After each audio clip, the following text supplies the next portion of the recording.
Εδώ στα Καρδάμυλα οι πρώτοι κάτοικοι έμεναν στο επάνω χωριό στα Σπήλια που λένε σήμερα. Μετά κατέβηκαν στο Μάρμαρο.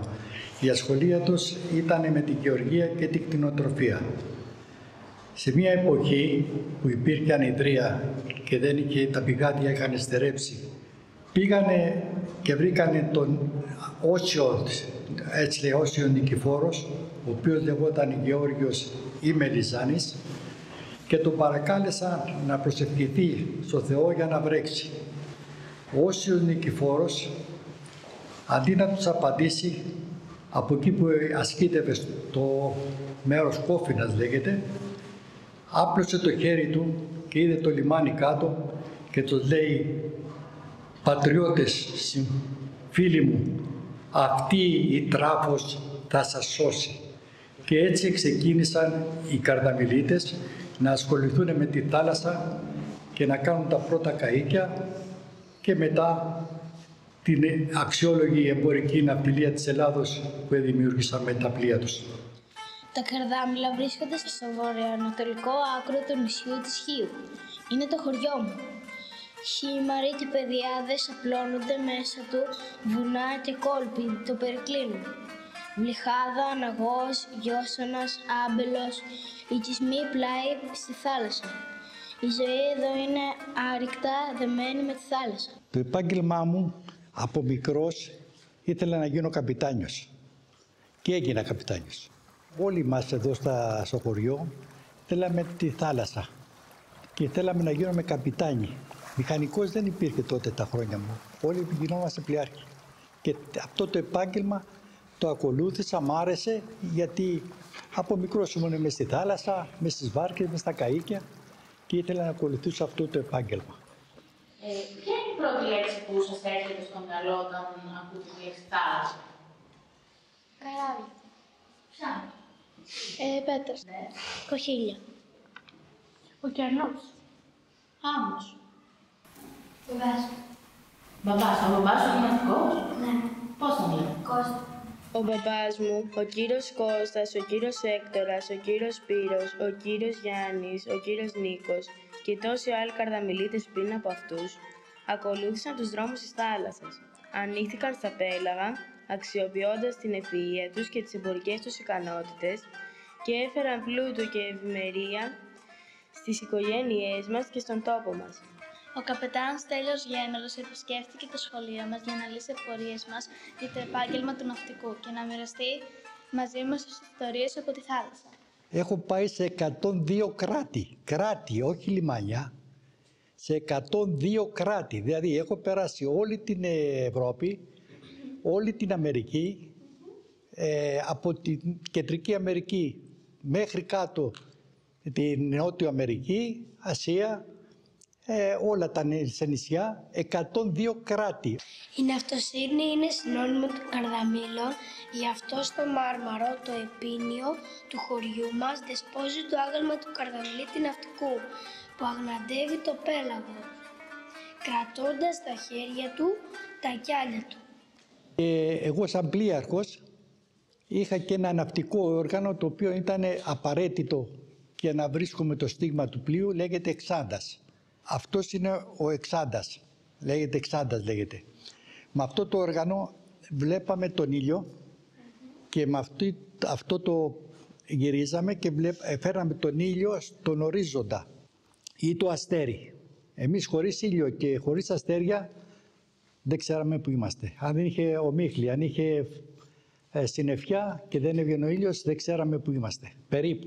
Δεν είναι τυχαίο ότι το έμβλημα του Δήμου μας είναι ένα αρχαίο νόμισμα στο οποίο απεικονίζεται η πλώρη ενός αρχαίου πλοίου. Προστάτης του χωριού, ο προστάτης των ναυτικών. Ο Άι Νικόλας σε περίοπτη θέση αγναντεύει και αυτό στο Ρης, τη θάλασσα που απλώνεται κάτω, στο Μάρμαρο. Η εικόνα του βρίσκεται απαραίτητα μέσα στη βαλίτσα του Καρδαμυλίτη ναυτικού. Σε εκείνον κατέφευγαν στις μεγάλες φουρτούνες οι γυναίκες, η μάνα, η αδερφή, η σύζυγος του ναυτικού. Η παράδοση λέει πως έπαιρναν λάδι από το καντήλι του Αγίου και το έριχναν στη θάλασσα, γιατί πίστευαν πως με αυτόν τον τρόπο θα γαλήνευε και δεν θα κινδύνευαν τα αγαπημένα τους πρόσωπα. Ο κύριος Στέλιος μας μίλησε για τις δυσκολίες που αντιμετωπίζει ο ναυτικός στη θάλασσα. Δύσκολες στιγμές ήταν όταν βρίσκαμε φουρτούνα. Δύσκολη στιγμή θυμάμαι όταν πέρασα το Μαγκελάνιο ποτμό. Ξέρετε πού είναι ο Μαγκελάνιος? Είναι στη Νότιο Αμερική, ένα στενό, πολύ στενό, και το πέρασα σε μικρή ηλικία και χωρίς πείρα πλοιάρχου. Το στενό αυτό το πέρασα, το οποίο είναι μία ημέρα διαρκεί να το περάσεις και είναι πολύ δύσκολο. Πηγαίνοντας στον Κάναδα, συνάντησα πάγους και ήταν δύσκολο να σπάσει το βαπόρι τους πάγους για να περάσει, να φτάσει στο λιμάνι. Και το τελευταίο μου ταξίδι έπεσα σε κυκλώνα και σταμάτησε και το επάγγελμα. Στο πλάι του καπετάν Στέλιου πάντα η κυρία Μαρία, σύζυγός του, μοιράστηκε μαζί μας τις δυσκολίες που αντιμετωπίζει η οικογένεια του ναυτικού στη Στεριά. Η δυσκολία μου ήταν την περίοδο που τα παιδιά είχαν κάποια παιδική αρρώστια και έπρεπε εγώ να αποφασίζω για οποιασδήποτε κινήσεις χρειαζόταν να γίνουν, μεταφορά σε παιδίατρο, σε νοσοκομείο και οτιδήποτε άλλο. Επίσης, όταν είχα αναλάβει την κατασκευή μιας κατοικίας και έπρεπε εγώ να παίρνω πρωτοβουλία με τους εργάτες τι θα γίνει εδώ, τι θα γίνει εκεί, δεν είχα συμπαράσταση να πάρω μια δεύτερη γνώμη, περιμένοντας ένα τηλέφωνο μήπως και. Η επικοινωνία με τα αγαπημένα πρόσωπα, μεγάλο ζήτημα. Ειδικά τα παλιά χρόνια, χωρίς τη σημερινή ανάπτυξη της τεχνολογίας. Η επικοινωνία ήταν με την αλληλογραφία. Τηλέφωνα δεν υπήρχαν. Στα καρδάμιλα τα τηλέφωνα ήρθαν το 1968, αν δεν απατώμε, και πιο μπροστά αν είχαν 4-5 τηλέφωνα. Οπότε η επικοινωνία γινόταν με την αλληλογραφία. Αγαπητέ μου μπαμπά, ήθελα να σου πω ότι εγώ και η μαμά περνάμε καλά και σε σκεφτόμαστε. Και με αυτό το γράμμα θα ήθελα να σε ρωτήσω άμα περνάς καλά στο καράβι. Επίσης μας σκέφτεσαι και να ξέρεις, εσύ θα είσαι για μένα ο καλύτερος μπαμπάς του κόσμου. Με αγάπη, η κόρη σου Κατερίνα. Μετά που βγήκαν τα τηλέφωνα, εάν ο ασερματιστής μπορούσε να πιάσει κάποιο σταθμό στην Ελλάδα που το λέγανε Ράδιο Ελλάς, να το καλέσει και να το απαντήσει σε κοντινές αποστάσεις φυσικά, μας φώναζε και μας έλεγε ελάτε να μιλήσετε με τα σπίτια σας, που είχαμε τότε και τηλέφωνο. Πώς είναι όταν πρέπει οπωσδήποτε να μιλήσεις στον μπαμπά σου, όταν χρειάζεσαι μια συμβουλή, όταν θέλεις να ακούσεις τη φωνή του ή μια τρυφελή νύχτα? Ποιες είναι οι στιγμές που τον σκέφτεστε πολύ έντονα και θα θέλατε ο παπάς να είναι κοντά σας? Στα γενέθλια. Όταν παίρνω ένα καλό βαθμό ή όταν καταφέρνω κάτι που ήθελα πολύ καιρό να καταφέρω. Στις γιορτές. Στις γιορτές. Όταν έχει γίνει κάποιο πρόβλημα και θέλω να το πω. Ναι. Στα γενέθλιά μου. Στα δικά του. Στις διακοπές. Στις λυπητερές στιγμές.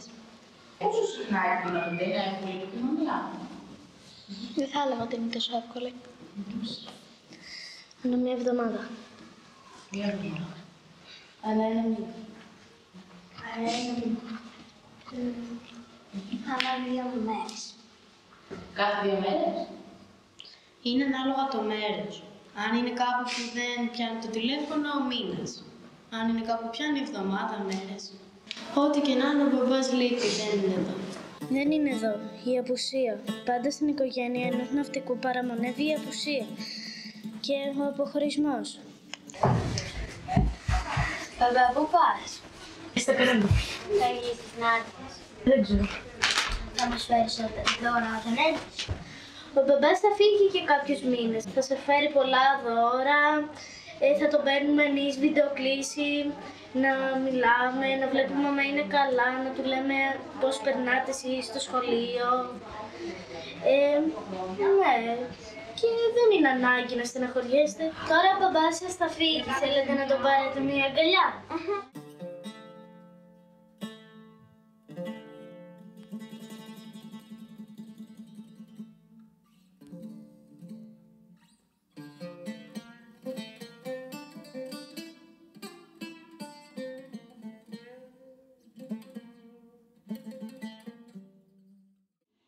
σας προείπα, υπήρχε ένας κόμπος στο στομάχι, ένα σφίξιμο, αλλά δεν το μετέφερα στα παιδιά μου. Ήμουνα στεναχωρεμένη, λογικό νομίζω είναι. Ένας κόμπος στο λαιμό. Ο αποχωρισμός πάντα δύσκολος για τη μαμά που μένει μόνη για να στηρίξει την οικογένεια. Με την έγνοια της να μοιράζεται στα παιδιά αλλά και στον μπαμπά. Προς τιμή της γυναίκας, της μάνας που μένει πίσω, λίγο πιο κάτω από τον Αδριάντα του Καρδαμιλίτη Ναυτικού, δεσπόζει τον γλυπτό της Καρδαμιλίτισσας. Στέκει αγέροχη με την έγνοια της στη θάλασσα.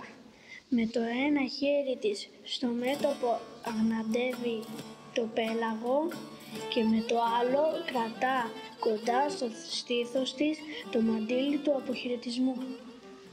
Ο αποχαιρετισμός δύσκολος και για μας τα παιδιά. Πώς νιώθετε όταν ο παπάς φεύγει εκείνες τις μέρες? Λύπη. Στενοχώρια. Απογοήτευση. Μοναξιά. Τι θα βάζετε μέσα στη βαλίτσα του παπά? Ζωγραφίες. Γράμματα. Ρούχα. Την εικόνα του Αγίου. Φάρμακα. Μια ζωγραφιά. Μια ζωγραφιά. Κατασκευές.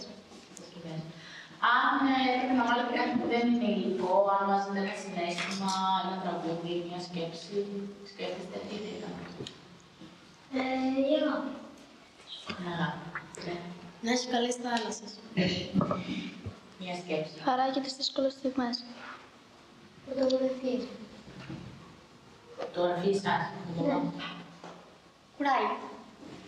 Ναι, πάντα όμως υπάρχει και η επιστροφή. Επιστροφή από κάθε μπάρκο. Με χαρά, με τα δώρα για μικρούς και μεγάλους. Με γλέντι. Σήμερα, παιδιά μου, σας έχω μία έκπληξη. Έρχεται ο μπαμπάς.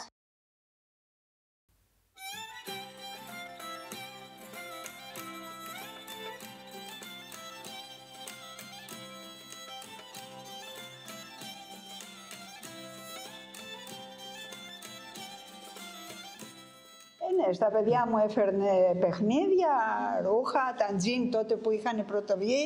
Τώρα όταν είναι να γυρίσει ο μπαμπάς, να επιστρέψει, εκείνες τις λίγες ώρες που το περιμένετε να έρθει στο σπίτι, πώς νιώθετε? Χαρά.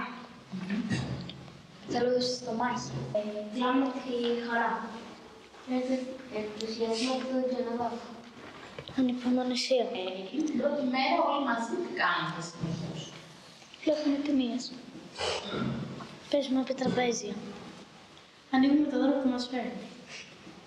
Δεν ξεκολλάω το πάνω του. Πολλές αγκαλιές.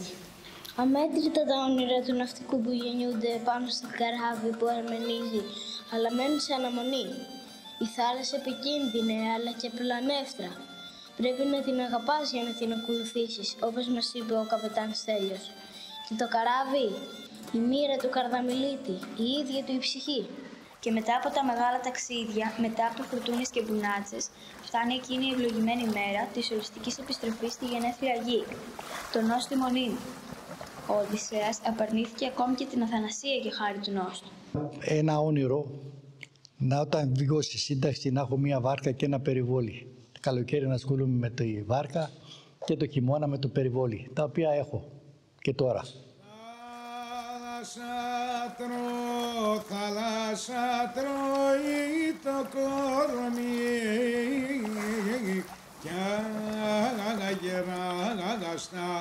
κι αγεράστα μαλλιά μου και η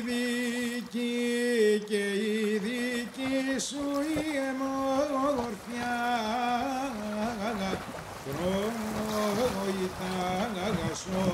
πρωί τα σωτικά μου.